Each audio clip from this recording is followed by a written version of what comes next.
Hey guys, let's get more news about Lakers, but first, don't forget to subscribe and leave your like.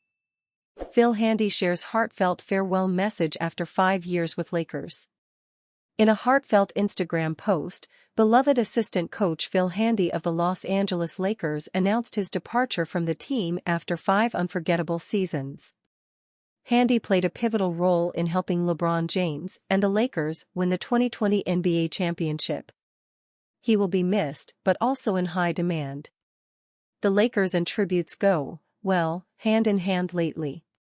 First, it was the heartwarming Lakers Jerry West patches. Then came the more somber news by way of Handy's opening address to Laker Nation. #Laker Nation long overdue, Handy began. 5 years in the books and y'all held me down from start to finish. The amount of love #LakeShow fans showed me over the years has been unreal, he continued. I will be forever grateful for the outpouring, support y'all showed the OG. We did the thing in 2020 and tried every year to compete for more. The business of basketball is not always easy or fair, but you all know what I'm about with this game, and any player I've ever worked with, y'all know what it is. Phil Handy says goodbye to Lakers fans on IG after spending 5 seasons as an assistant coach. He helped guide Los Angeles to the 2020 NBA championship versus the Miami Heat in the NBA bubble. That last statement was followed by heart, prayer hands, and crossed finger emojis, but that was not all. The next move though, finished Handy. Eyeballs and a blown mind emoji punctuated that teasing end.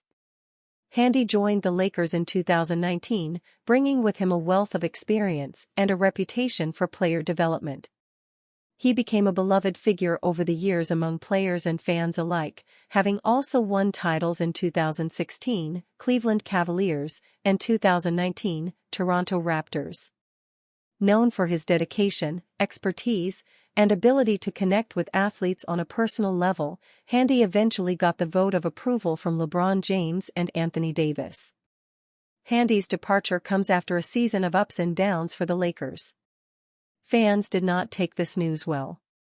Comments on X, formerly Twitter, and Instagram were highly appreciative of Handy but very skeptical of the Lakers.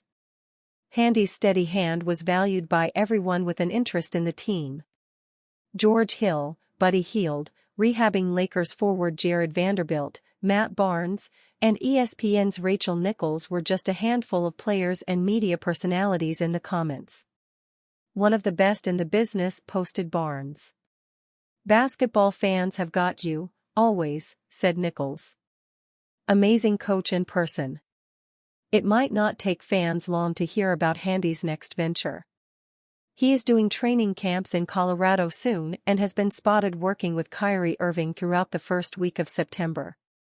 Kyrie seen getting shots up with Phil Handy. Both the Lakers and Golden State Warriors might be lamenting talents lost to the Dallas Mavericks sooner rather than later going by these recent developments. NBA rumors, why Lakers failed to acquire Dejounte Murray in Hawks trade. The Los Angeles Lakers struck out on a laundry list of veteran targets this offseason. One of the most prominent ones was shooting guard Dejounte Murray, who the Atlanta Hawks traded to the New Orleans Pelicans. There was one major roadblock that prevented the Lakers from landing the 27-year-old, via ESPN's Brian Windhorst. The Hawks went down this road last year with the Lakers. There was a time where there was a lot of momentum, at least on the Lakers side, where they thought they had a great chance to get Dejounte Murray, Windhorst said. At the end of the day, D'Angelo Russell being in that deal, and I don't know if it was they were going to have a third team or whatever, but the Hawks weren't down with that. Atlanta thought Murray, who scored 22.5 points on 45.9% shooting with 5.3 boards and 6.4 assists per game last year, demanded a top-tier return in a trade. It ended up with Dyson Daniels, Cody Zeller, Larry Nance, E.J. Liddell, and 2 first-round picks from New Orleans. Daniels is a 21-year-old shooting guard out of Australia, and was drafted 8th overall by the Pelicans in 2022. Russell, however, isn't near Murray's level, and Los Angeles didn't have the same level of draft capital and depth pieces to offer as New Orleans did. D'Lo scored 18 points on 45.6% shooting with 3.1 rebounds and 6.3 rebounds per game last year. While the trade was generally considered a fair one around the league, it received a couple votes as both the worst and most surprising moves of the offseason by a panel of 18 NBA coaches, scouts, and executives, via ESPN. However, the Lakers and Hawks may still make a deal. Los Angeles may be a good fit for Hunter, via ESPN's Tim McMahon, Same Hoops Collective podcast. The Hawks have been looking to unload DeAndre Hunter, who is owed about $22 million this year, $23 million next year and $25 million the year after, McMahon said. That's not a great contract. Is it worth a team like the Lakers taking on that contract? Hunter, who averaged 15.6 points on 45.9% shooting with 3.9 rebounds and 1.5 assists per game last year, could provide the Lakers' front court with some extra punch. However, Los Angeles will have to make sure it can fit his hefty price tag under its salary cap. Lakers could have interest in four-time All-Star center, NBA cap expert. If the Los Angeles Lakers do not want to take back Zach LaVine's monster contract, the other former NBA All-Star player on the Chicago Bulls roster could be an alternative trade option, according to Bleacher Report's salary cap expert Eric Pincus. The Lakers could have an interest in Nikola Vucevic, Pincus wrote on September 10.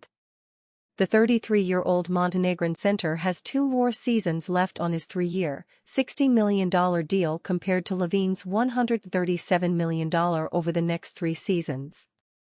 With Vucevic generating zero trade market, along with LaVine, per the Chicago Sun-Times, the Lakers should pounce on the opportunity to add size and shooting to their front court without giving up their 2 future first-round picks. The Lakers have the expiring salaries of D'Angelo Russell and either Christian Wood or Cam Reddish to match Vucevic's $20 million this season.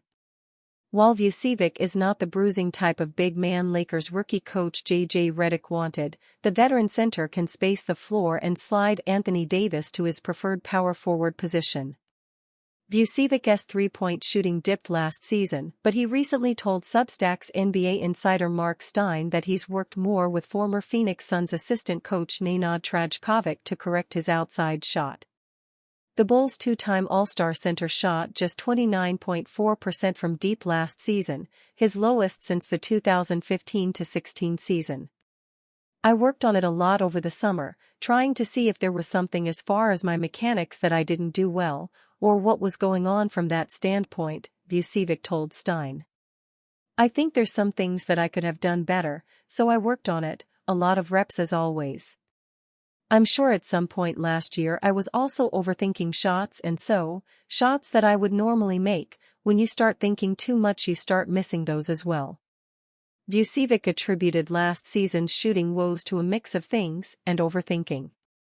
Despite his outside shooting dip, Vucevic still averaged 18.0 points per game with 10.5 rebounds.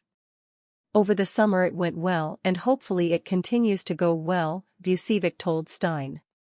It's a big thing, obviously, because nowadays as a big man, if you can step out and shoot threes at a good percentage, it changes everything for you and the team and everybody.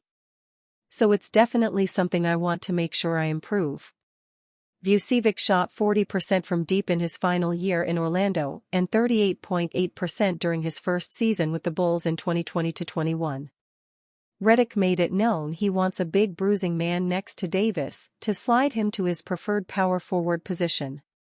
You certainly have to look at what I think is actually a very good roster, a very balanced roster, Redick said in an interview with Justin Turman and Eddie Johnson on Sirius XM NBA Radio on July 12.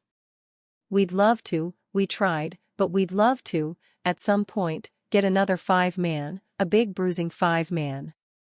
You look at the Western Conference right now, whether it's Denver, Minnesota, OKC with what they added, certainly Memphis, they're going to be back in the hunt, they added Zach Edey, certain matchups in the playoffs, you're going to need a lot of size. While Vucevic is more of finesse than a bruiser, the 6'10", 260-pound center has held his own against Nikola Jokic, the measuring yardstick among all NBA big man and the Lakers' biggest thorn over the last 2 seasons. In 13 career games against Vucevic, Jokic averaged just 15.8 points per StatMuse, which is 5 points lower than his career average and 11 points below his scoring norm last season.